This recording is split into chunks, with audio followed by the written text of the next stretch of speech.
Do you ever feel like the dream of owning a home in Wake County just keeps slipping further away? Between rising rates, steady prices, and tighter budgets, 2025 has been a year that tested a lot of buyers' patience and planning. But here's the thing, it's not all doom and gloom. In fact, if you know why rates rose and how they've reshaped affordability, you can actually find some real opportunity in this market. So let's break down exactly what's been happening and what it means for you.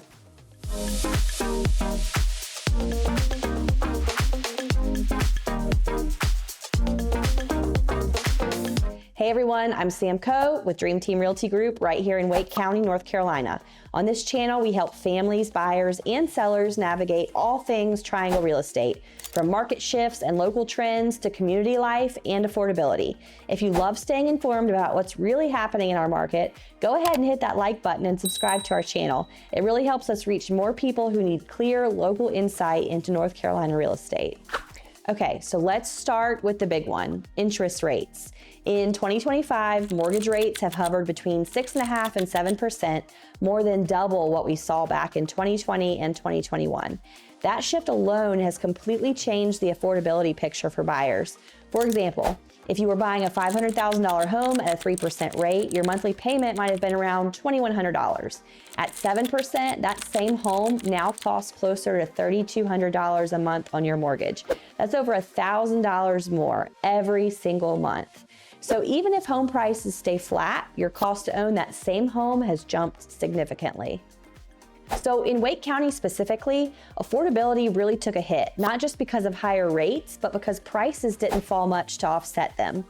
As of fall 2025, the median home price sits right around $470,000 to $480,000, depending on the source. Some data show it up slightly year over year, others show a small dip.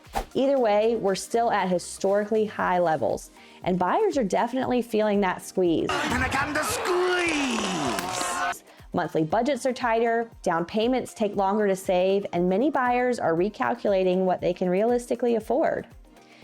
But where's the silver lining in all of this? More listings are hitting the market, roughly 30% more inventory than last year to be exact, which gives buyers a bit more breathing room and negotiation power in our current market. So while rates are higher, competition isn't nearly as brutal as it was in 2021 or 22. So let's talk about what affordability really means. It's not just about price, it's about payment, the combination of home price, interest rate, taxes, and insurance. In 2025, the monthly payment became the new deciding factor for buyers. They aren't saying, what can I buy for $500,000 anymore? They're saying, what can I buy for $3,000 a month? And that shift has changed everything, from the neighborhoods people explore to the home features they prioritize. For example, a family who could once afford a 4-bedroom home in Cary might now look at Holly Springs or Fuquay for similar space at a better value. Now let's take a look at sellers, because rates have affected them too. Many homeowners in Wake County locked in 2 to 3% interest rates during the pandemic. So selling and rebuying at 7% just does not make financial sense for most people right now. And that's why we've seen fewer move-up sellers, people who would normally list their homes and buy something bigger. They're staying put where they're at, and this has created a kind of rate lock that keeps inventory lower than it should be, even with new listings rising. So while affordability challenges buyers, low resale inventory still gives sellers leverage, especially if their home is priced well and shows beautifully. And this is truly where strategy comes in. Buyers today are getting creative, and that's where your agent makes a huge difference, and who you work with truly matters.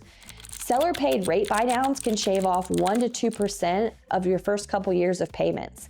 And adjustable rate mortgage, they're making a cautious comeback for short-term owners. Builder incentives are still strong in new construction communities around Apex, Fuquay, and Knightdale.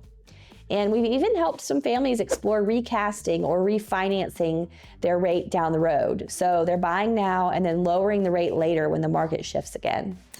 At the end of the day, this is about lifestyle and long-term planning. Yes, rates are higher, but life doesn't stop, and ultimately people still need to buy and sell homes. Families still grow, jobs still change, and kids still need space for homework or a backyard for baseball practice. So now the question becomes, what's the right move for your family right now? Owning may look different than it did 5 years ago, but it still builds equity, stability, and community roots right here in Wake County. So to wrap all of this up, 2025 has truly been a balancing act. Interest rates rose and stretched affordability, but Wake County's market stayed resilient. Prices held steady, inventory opened up, and buyers who stayed informed and strategic still found success in this market. So if you're thinking about buying or selling in 2026, do not let the headlines and the fake news make your decision for you. Let the numbers and your goals guide you. Reach out to us at Dream Team Realty Group. Becky and I would love to help you navigate your options and help you make smart moves in this evolving market. And don't forget to subscribe, give this video a thumbs up, and check out our playlist on Wake County Market Insights for more local updates. Thank you for watching, and we'll see you next time.